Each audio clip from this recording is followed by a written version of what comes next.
ওয়ার্ডে ওয়ার্ডে ইনশাআল্লাহ আমরা করব।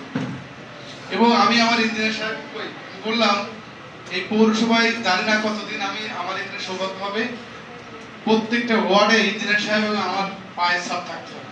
ওখান থেকে ওই ওয়ার্ডে গেলে কি করলে ওই মানুষগুলো একটু ভালো থাকবে তার আমরা একটা রূপরেখা তৈরি করব। পরবর্তীতে যিনি নির্বাচিত হবেন উনি কাজ করবেন কি করবেন সেটা তার একান্ত ব্যক্তিগত এবং পৌরবাসীর সিদ্ধান্ত, কিন্তু আমি একটা রূপরেখা তৈরি করে দেবো, এটা পরিকল্পনা আমার আছে। আমি ভাবছিলাম যে পৌরসভা একটু মানে বাংলাদেশের যে কোনো পৌরসভায় ঢুকলে মনে হয় যে এটা একটা পৌরসভা, বাট আমার কিন্তু এখানে এরকম কোনো ফিলিংস আমার এখন পর্যন্ত হয়নি। এজন্য ভাবছিলাম অন্তত কিছু একটা করা যায় কিনা, একটা পরিকল্পনা করছি, শেয়ার করি আপনাদের সাথে। অলরেডি এটা টেন্ডারও আছে যে আমাদের এই যে এটা আছে ভাস্কর্যের পাশে ওইখানে আমরা একটা ই করবো, একটা প্রজাপতি লাইটিং করবো।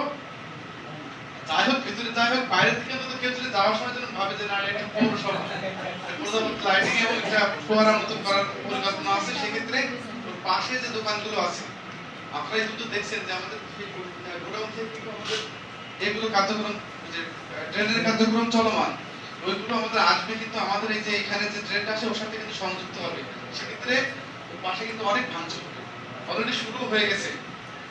আমাদের একটু সময় দেন, আমরা দেখি কিভাবে পৌরসভাটা আরেকটু ভালো করা যায়।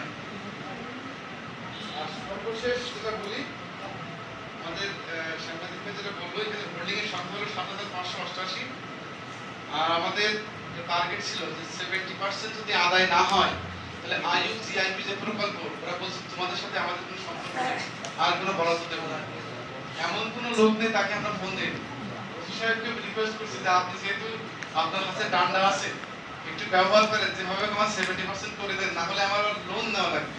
লোন নিয়ে ওখানে জমা দিয়ে দেখাতে হবে গভর্নমেন্টকে যা না আমি 70% আদায় করেছি, না হলে কিন্তু ওই যা উন্নয়নমূলক প্রকল্প হচ্ছে এটা কিন্তু আর পাবে না। দুই ধরনের কাজ হয়, একটু বলি আপনাদের আরেকটু জানার দরকার।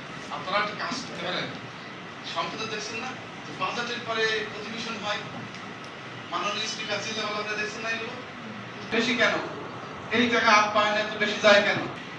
তাই এখন বৃদ্ধি আয় আমাদের বাড়াতে হবে, এই বিষয়ে আমরা একটু পদক্ষেপ নেব, দেখি সবাই সম্মিলিত হবে। আমাদের মার্কেট না হলে আসলে আয় হয়। আমাদের ইনকাম হচ্ছে কত ৯০,০০০ লক্ষ টাকা ৯৫ লক্ষ টাকা ইনকাম আমাদের দেখুন। এক পাশে চৌগাছা আছে, এক মার্কেট এক গরুরহাট থেকে আয় করে যে তাবের কই বলেন না, ওইগুলো বাদ দিলাম। ওখানে যে ইন্ডাস্ট্রি গুলো আছে ওগুলো বাদ দিলাম। সম্পাদক করেন আমার একটা কথা হয়েছে যে ৪২ লাখ টাকা পেয়েছি হাট বাজার থেকে, ৪২ লাখ টাকা টাকা বলেন। আমাদের আয় বৃদ্ধি করতে হবে। এইটা মাত্র আয় বৃদ্ধি করার জন্য আমাদের যারা সুশীল সমাজে যারা আছেন, রাজনৈতিক ব্যক্তিত্ব থেকে শুরু করে সিনিয়র সিটিজেন আছে, তাহলে আমার মনে হয় যে পৌরসভা অনেক উন্নত হবে। তার কারণ এই পৌরসভার ভিতরে বাজারের আশেপাশেই কিন্তু অনেক খাস ল্যান্ড আছে। এখানে দেখা যাচ্ছে যে আপনার একটা গরুর হাট করে দিলেন, তারপরে দেখা যাচ্ছে যে সরকারি বাজার কাঁচামালের বাজার করে দিলেন, এখান থেকে কিন্তু অনেক আয়ের উৎস হয়ে আসে। এখন আজকে আমরা এখানে অনেকে কিন্তু বলতেছি যে আমাদের এই পৌরসভার অবস্থা কেন, এই অবস্থা কেন, এই কাজ হচ্ছে না, ওই কাজ হচ্ছে না। আসলে যদি পৌরসভার অর্থ না থাকে তাহলে কি দিয়ে এগুলো উন্নত কাজ করে? পৌরসভার সদস্যবৃন্দ, বিভিন্ন পর্যায়ের নেতৃবৃন্দ, সবার প্রতি সালাম, আসসালামু আলাইকুম। আসলে আমরা এই বাজেট মিটিং নিয়ে অনেকক্ষণ ধরে অনেকে বলতে শাসন নাগরিক হিসেবেই আমি চাই আমার মনে হয় যে স্বাস্থ্য সেবাটা আমার নিজের হয় না একটি কারণ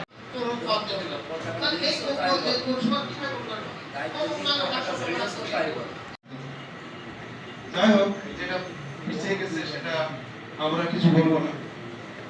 আমার এখানে একটু বক্তব্য বাজেট ঘটনার ভিতরে দেখলাম মাদক দ্রব্য নিয়ন্ত্রণের যে প্রোগ্রামে আমরা ৫,০০০ টাকা পকেট ট্যাক্সের টাকাটা পরিশোধ করি এবং পাশাপাশি অন্যকেও পরিশোধ করার জন্য উৎসাহিত করি এবং তার প্রত্যেক এলাকায় এগুলো আপনারা একটু আমাদের সার্বিক আইন শৃঙ্খলা রক্ষার পাশাপাশি মাদক দ্রব্য নিয়ন্ত্রণ একটা গুরুত্বপূর্ণ বিষয় এবং আমরা চাই মাদক নির্মূলক লোক মাদকে আসক্ত, আমি অস্বীকার করি না। পৌরসভায় সহ মহেশপুরে আমরা কিন্তু কন্টিনিউ মাদক অভিযান অব্যাহত আছে। সাংবাদিক ভাইরাও জানেন কিনা জানি না, এই পৌরসভায় আমাদের ইতিমধ্যে কয়েকটা অভিযান করে ইউনো স্যার এবং এসিল্যান্ড স্যারের নেতৃত্বে আমরা প্রতিনিয়ত মনে হয় 2 জন 5 জন 3 জন এরকম মোবাইল কোর্টে করা হয়েছে। তাছাড়াও এই দিন পূর্বে 200 পিস ইয়াবা, 70 পিস ইয়াবা, গাঁজা, বিভিন্ন ধরনের অ্যাসিমেন্ট আছে। আপনি এই বিষয় সম্পর্কে অবগত আছেন।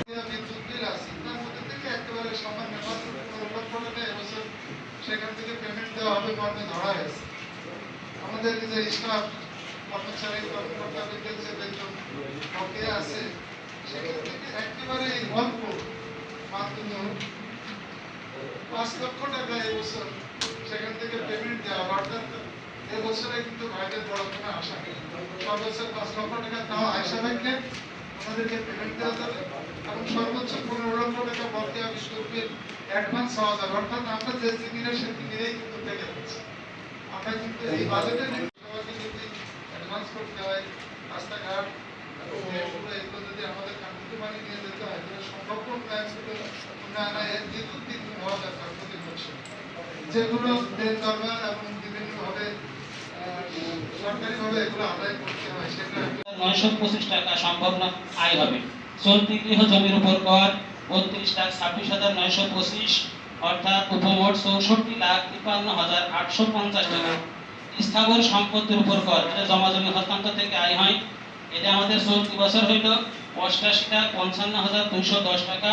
আগামী অর্থ বছরে আমরা ধরেছি ওই খাত থেকে আয় হবে 97,40,731 টাকা।